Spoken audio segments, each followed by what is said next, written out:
Alright, I'm here with the CBR1000RR-R Fireblade SP.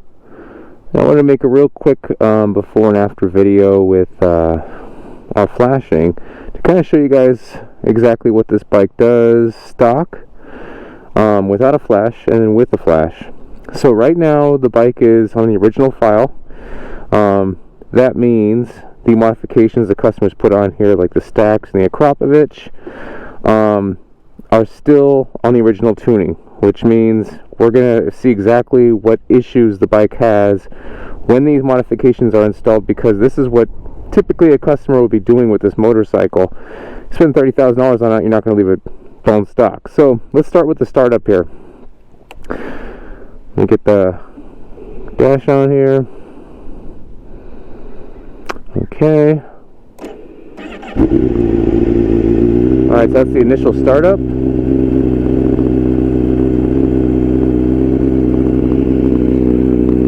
We're going to let her warm up a little bit, and then I'll be right back for an onboard ride video. Alright, now we're up to a decent operating temp. I've got all the settings maximized on this, with all the aids turned down. And we can see the traction control and the ABS lights are on, which is normal. The engine light, however, is not normal. That should not be on. The reason why it is on is because we're dealing with someone that deleted the exhaust valve on this because they went to a Akrapovic, and that's going to create an error. So let's get this going. So right now it feels okay. Again, there's no tuning on this right now. This is stock, other than the modifications the customer's done to it. And we obviously need some gas, so I'm going to go grab some of that. So let's see if we can do on the way to get some gas here. So far it feels okay, but I've only, gone about 5,000 RPM. The traction control light, this guy did go and get some different aftermarket wheels on here, so it may be a result of that. Any changes in this bike, like sprocket sizing, tire height, perimeter, it can throw lights in this bike, it can mess up the traction control. There's a multitude of reasons this bike has errors and needs aftermarket flashing. So far I'm not getting any errors from downshifting, upshifting, but I haven't really beat this thing up. I want to get some gas in it first. Feels okay off the light. Quick shifter does feel a little bit lazy.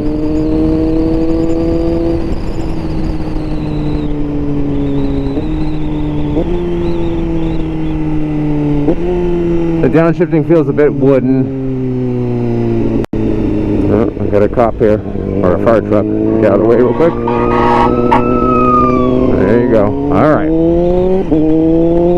Oh my. Okay, so here's an issue. Wow. I just gave it the beans at like 4,000 RPM. Oh man, that's pretty bad. So there is basically no power in this bike at all when I actually give it some gas. So let me go ahead and test this a little bit. Okay, so now we're here at first gear. This is first gear. Look at this. What is it, Yaris or whatever this is? I'm getting everything. Oh, there it goes. It started perking up around 9,000 RPM. It started just to give me all of a sudden power, which I wouldn't find that great for any track setting. Alright, so let's try second gear. Second gear, 40 miles an hour. Oh, that's everything. That's everything. Okay, that starts to wake up. 9,000 RPM, it'll start to wake up a little bit.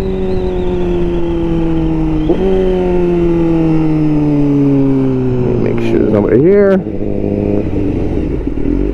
Alright.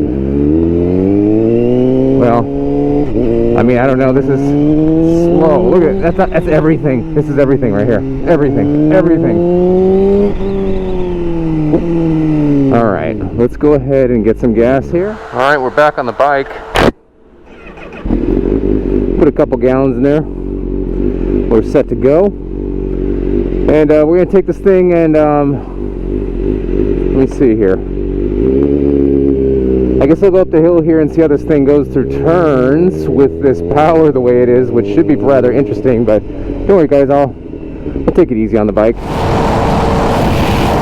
Well, I guess relatively easy. My confusion, or my concern here, is with the fact that there is no power on this bike till about 8,000 or 9,000 RPM, and then it comes on like a freight train. That's everything. You see, 50, or where we go? Everything. Oh my god. That feels worse than a 600. And that quick shifter is jarring. Okay. Everything. Wow. Alright. It doesn't feel like it's sputtering or anything like that. It just feels like there's nothing there. There's no power behind it whatsoever. So one thing I'm hoping to accomplish here with the Flash is get that power a little more even, because if you're coming through a turn, let's say you actually use this for a track bike, and you're coming out of a turn and you're trying to accelerate, if you get a sudden burst of power, it upsets the balance of the motorcycle through the turn, which, I mean, either can lay you on your ass or really just hurt your lap times, because you got to be really cautious for it and babysit the thing, which isn't a whole lot of fun. It should be nice and smooth, even power band. That's what you look for on these bikes. And man, I mean, even stock they're like this, but with the modifications that pretty much I think every customer would do on this bike, it really accentuates how bad the issue is.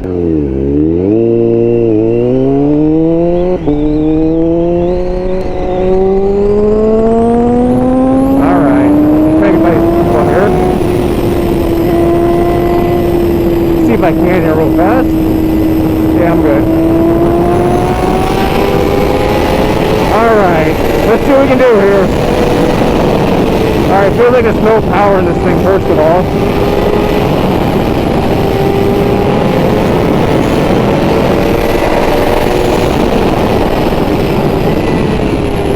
Feels a little bit gutless.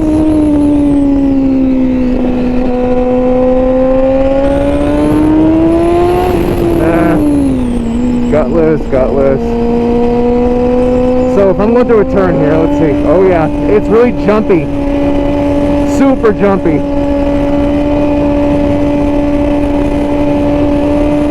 I'm not really going fast this turn, honestly. Oh yeah, it's jumpy. And then I come into, let's say, let me gear up here. So if I'm going slow, oh, good thing I was going slow. So I'm going slow through a turn and I give it gas. This is everything. This is everything. That's everything this bike has. Of course, I'm passing every cop on the planet right now for some reason. So let me go through that again. This is third gear, everything. Let me turn around. So I think we're going to go back and flash her now and do the post-flash video. Alright, so what I think I'll do here is I'll do a 40 through 100 pull, pre-flash and post-flash, and we'll see exactly how it looks. I'll try to do a side-by-side on camera. So I'm going to go 40. Let's get to 40. Come on, 40. Get there. There we go. And 1, 2, 3.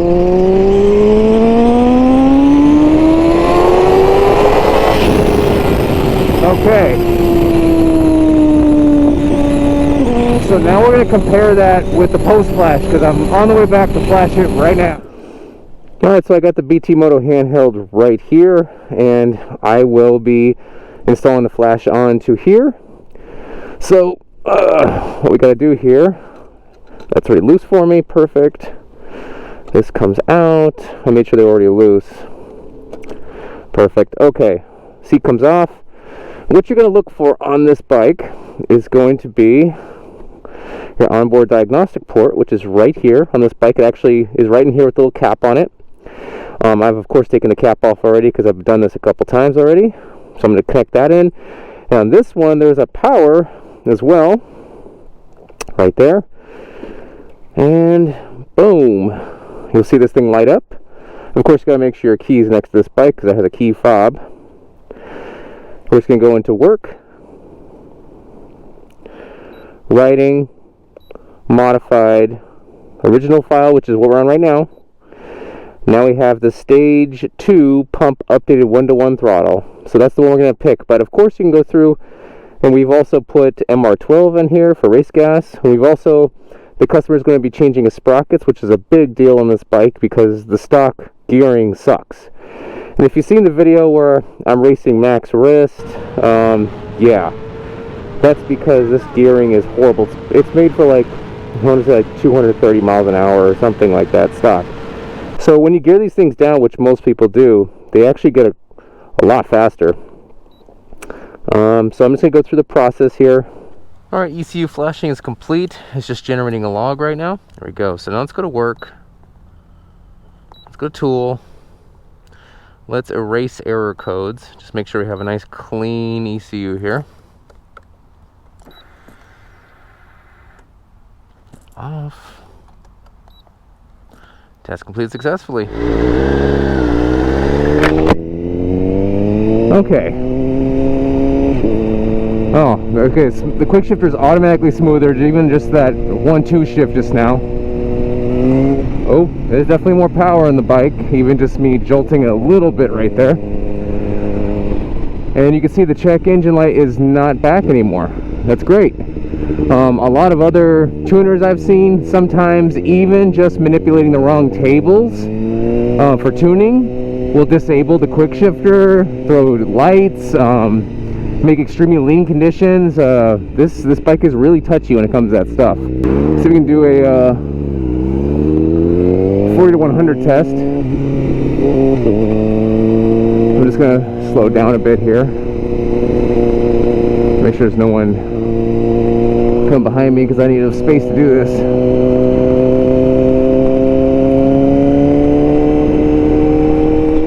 There's 40. I'm on 40. Go.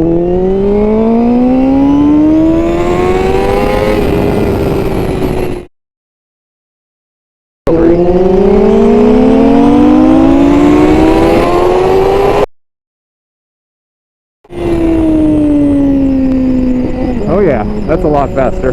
So I'm definitely feeling a huge power difference here. It feels a lot more smooth. Even the downshifting and upshifting is smoother. And you guys saw when I was going through the menu there, there's actually tuning for different sprocket sizing, which other tuners can't provide right now. And we have it all on a handheld, meaning you can switch sprocket sizing if you'd like. You can switch to different fuels if you'd like. You can switch to different tire heights, different tire diameters. We have tuning for all of that. So that's something that we can actually put into the handheld. It can hold multiple tuning files, and you can actually go to the track and test different fuels, test different tires, test different sprockets, whatever you need to do, all from the handheld, all from a couple minutes of a flash, and you're good to go. Now, of course, the US bikes are a lot more restricted than the Euro bikes, and the Euro bikes definitely don't have that huge massive dead spot, but there's definitely a lot of things we can do, like I just mentioned about the fuels and the sprocket sizing. You start messing with that stuff and those bikes, the quick shifter just stops working. There's multiple things that stop working. The traction control, the bike will start freaking out. So that's why it's good to get tuned. Even the Euro bikes, we can still gain power from them. It's not huge power like it is from the US versions. Oh yeah, the quick shifter is a lot faster. It's smoother. Yeah, this is like a different bike now. Yeah, that downshifting is a lot better. I mean, it's night and day when you ride them back to back like that. That's crazy. Downshifting doesn't feel so wooden anymore. It feels proper. Oh, there's more power everywhere in this bike. Oh my god, it's a different bike. Remember we were talking about second gear, like, yeah, there's definitely power. I got power now. It's like a joy to ride now instead of a hindrance. And the downshifting sounds great on this now. It used to feel so bad, like, I was like, oh god, it feels cheap. It feels nice now.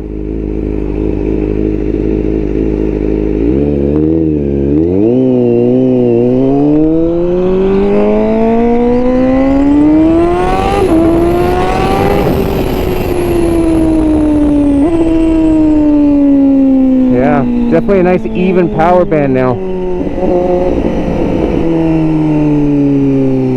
Started picking the tire up in first gear, even with me leaned over on it. Oh yeah, the tire's hovering, I like it.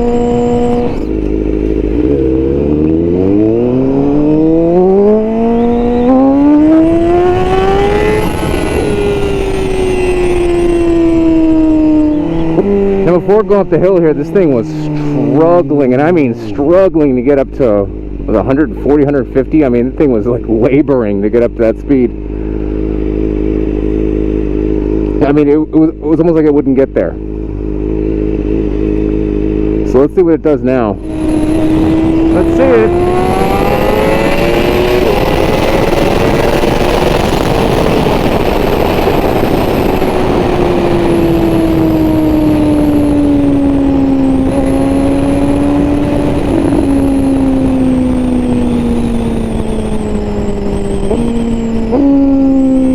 Definitely a lot more power. Instead of struggling to get there, I get kind of worried. It's moving pretty good.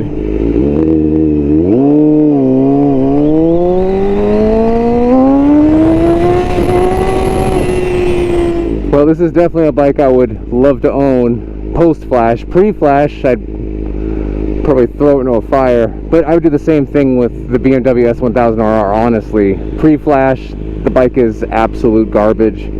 Post-flash, it's like a beautiful dream bike. All the restrictions they put in these things really just kick it in the nuts. I mean, these are great looking bikes. You get them because you expect some advertised horsepower. This is advertised, what, 215 or something like that? And then you throw your leg over it and 600s are throwing you around, you know? So that's what the flash is going to fix here. This is going to turn to the bike you always wanted, pull those restrictions off, all from the comfort of your house with the handheld, super easy, and you get to store multiple tunes. If you ever change sprockets, you ever change fuels, and this is all stuff exclusive to BT Moto. You won't find anyone else going like, hey, yeah, you want to change sprocket sizing? Yeah, we'll throw it in a handheld for you.